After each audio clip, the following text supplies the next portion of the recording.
It's the automotive icon of the 1980s, the Mercedes-Benz W123, a bestseller which had delivery waits of up to 2 years. Its popularity was no accident, for it was the result of meticulous planning and intensive research.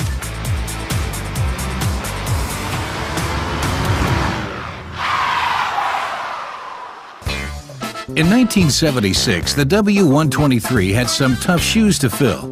Its assignment? To exceed its /8 predecessor in all respects.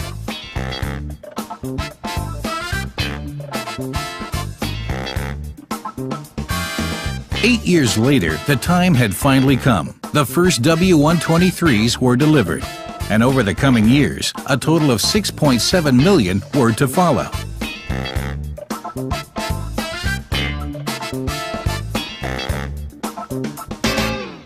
The successful sedan and coupe variants were joined for the first time by a Mercedes-Benz station wagon. It was the birth of the estate. The first sketches came from the design studio in Sindelfingen. Closely based on the /8, the design also reflected the lines of the S-Class of the day. 3 years before its world premiere, the design was already finalized, and only a few details were changed thereafter.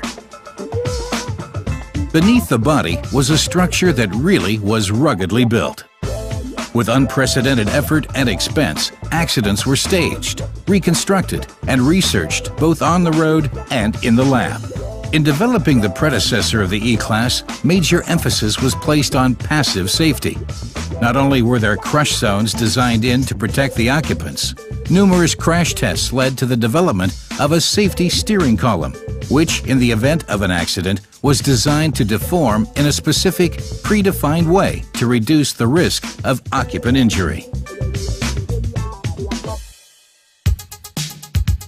During the first driving test, the newly developed chassis had to prove itself. The new steering geometry with a zero scrub radius keeps the W123 safely on course, even if it has a flat tire.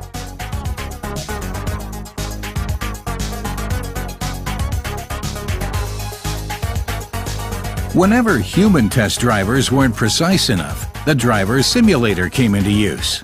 In fact, the W123 drove many test kilometers without human assistance. Even today, prototypes are still tested under extreme conditions. Even so, we're not going to encounter a combination like this on an alpine pass anymore. Right up until just before series production, W123 prototypes were tested all over the world. In South America, as well as in Africa. The W123 had to always exhibit the same degree of reliability. A wind tunnel and climate chamber are mandatory in vehicle development. For a vehicle in the upper intermediate segment, the obsessive attention to detail goes yet another step further. No matter whether it's the ashtray or the floor mats, each component is put through its paces and tested completely. In hindsight, the extensive testing proves that each and every test was really worth it. The entire model series 123 deserves a rating of above and beyond worthy. That's why what once was a sought-after used car has now long become a classic one.